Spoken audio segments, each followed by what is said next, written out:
చిన్న బిడ్డలకి చూడండి సండే స్కూల్‌లో మనం ఏదన్నా చెప్పామంటే దాన్ని బాగా గ్రాస్ప్ చేసుకుంటారు.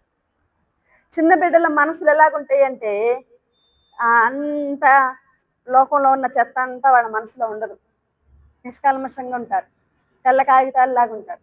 వాళ్ళకి వాక్యం చెప్తే అంత వాక్యం అంతా వారి హృదయాల్లో రాయబడుతుంది. ఆ వాక్యం అనే విత్తనం వారిలో ఫలిస్తది. వారు దేవుని రాజ్యాన్ని అంగీకరిస్తారు. కాబట్టి చిన్న బిడ్డల మధ్య చేసే పరిచర్య చాలా ఘనమైన పరిచర్య. ఒకామంటది వాక్యం చెప్తే సండే స్కూల్ పిల్లలకైతే నీ వాక్యం సెట్ అయ్యిద్ది. అంటే దాని అర్థం ఏంటి? వాక్యం అంటే చిన్న పిల్లలకి ఎలా చెప్పాలో అలా చెప్తారు. పెద్దవాళ్ళకి ఎలా చెప్తారో అలా చెప్తారు. అంటే ఏంటి నువ్వు పెద్దవాళ్ళకి చెప్పడానికి పనికిరావు. చిన్న బిడ్డలకి చెప్పడానికే పనికొస్తావంటే నాకనిపిస్తది చిన్న బిడ్డలకి చెప్పాలంటేనే ఎక్కువ తలాంత్ అవసరం.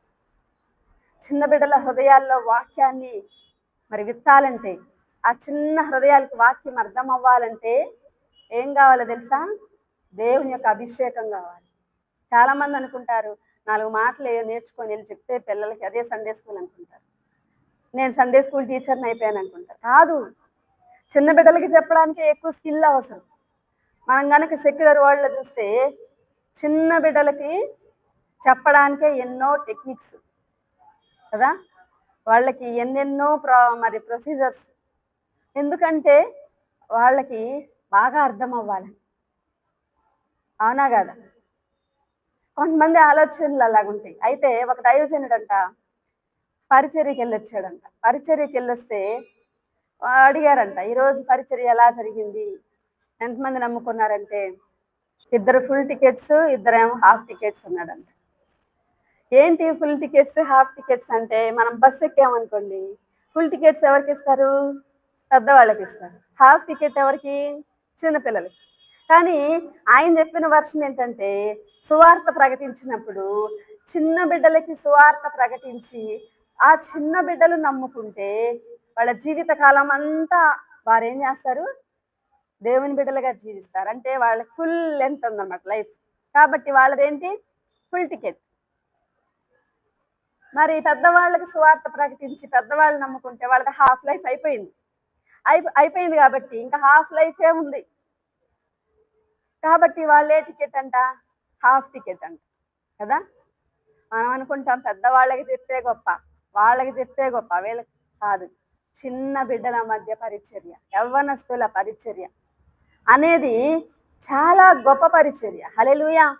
చిన్న బిడ్డలకి బైబిల్ గ్రంథంలో చాలా ప్రాముఖ్యత ఉంది. చిన్న బిడ్డల గురించి ఇక్కడ కిందకి ఇంకా మనం చదివితే చిన్న బిడ్డల గురించి దేవుడు ఎంత రోషం కలిగి ఉన్నాడు. చిన్న బిడ్డలను ఆయన ఎంత ప్రేమిస్తున్నాడు. చిన్న బిడ్డల పట్ల ఎంత ప్రణాళిక కలిగి ఉన్నాడు.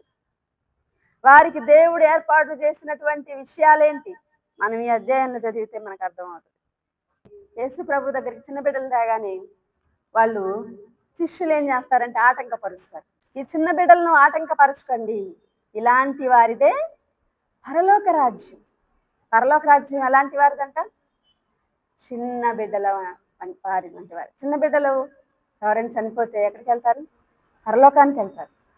ఎందుకంటే వారిదే పరలోక రాజ్యం. అలాగని చిన్న బిడ్డలు చనిపోవాలని దేవుని ఉద్దేశం కాదు. వాళ్ళు లాంగ్ లైఫ్ జీవించాలి. ఈ భూమి మీద ఎవరు కూడా అకాల మరణాలు పొందుతున్న దేవుని చిత్తం కాదు. మనం ఏం చేయాలి? ప్రార్థన చేయాలి. ప్రార్థన చేయాలి. ఇర్మియా గ్రంథంలో ఏం రాయబడింది? 9వ అధ్యాయంలో వీధుల్లో పసిపిల్లలు లేకుండా, రాజమార్గములలో ఎవరిని లేకుండా చేయాలని మరణం కిటికీలు ఎక్కుచున్నది. మరణం యొక్క ఫోకస్ దేని మీదంట? మరణము ఫస్ట్ ఎవరిని ఎంచుకుంటుందంటే చిన్న బిడ్డలను ఎంచుకుంటుందంట. కానీ వారికి ఉన్న భద్రత గొప్పది. వారికి ఉన్న భద్రత గొప్పది కాబట్టి ఏమీ చేయలేకపోతుంది. కానీ మరణానికి ఫస్ట్ ఎవరు కావాలంట? వృద్ధులు కాదంట. వీధుల్లో పసిపిల్లలు లేకుండా చేయాలి. రాజమార్గములలో యవ్వనులు లేకుండా చేయాలని తాపత్రయం మరణానికి. వాళ్ళెవరు దొరక్కపోతే అప్పుడు వృద్ధుల జోలికి వెళ్తారు కదా! చిన్న బిడ్డలకి ఎలాంటి భద్రత ఇచ్చాడు దేవుడు చూద్దామా? ఇక్కడే మత్తయి సువార్త 18:10. ఈ చిన్నవారిలో ఒకరినైనను తృణీకరింపకుండా చూచుకొనుడి. వీరి దూతలు పరలోకమందున్న నా తండ్రి ముఖమును ఎల్లప్పుడూ పరలోకమందు చూచుచుందురని మీతో చెప్పుచున్నాను. చిన్న బిడ్డలకి ఎవరున్నారంట? దేవదూతలు ఉన్నారు. ఆ దేవదూతల్లో చాలా రకాలు ఉంటారు. దేవుని యొక్క ముఖాన్ని చూసే దేవదూతలు చాలా, మరి ఆయన ఆయన దగ్గర ఉంటారు, ఆయన సన్నిధిలో స్తుతిస్తూ ఉంటారు. కొంతమంది దేవదూతలు వాహనాలుగా పనిచేస్తారు. కొంతమంది దేవదూతలు యుద్ధాలు చేస్తారు. కొంతమంది దేవదూతలు సమాచారాన్ని తీసుకెళ్తారు. కొంతమంది దేవదూతలు మరి కాపుదలనిస్తారు. అలాగా రకరకాల పనులు కలిగి ఉంటారు దేవదూతలు.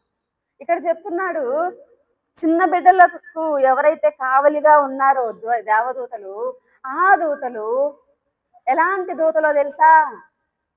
దేవుని సన్నిధికి దూరంగా ఉండే దేవదూతలు కాదు, దేవునిని ముఖాముఖిగా చూడగలిగే దేవదూతలు. హల్లెలూయా! ఈ సత్యాన్ని తెలుసుకుంటే చిన్న బిడ్డలను ఎవరు కూడా తృణీకరించరు. ఇక్కడ అంటున్నాడు, ఈ చిన్న బిడ్డలను తృణీకరించకుండా చూసుకోండి. చిన్న బిడ్డలను తృణీకరించడం చాలా పరిపాటి మనుషులు. పెద్దవాళ్ళని ఏమనలేక ఎవరిని అంటుంటారు?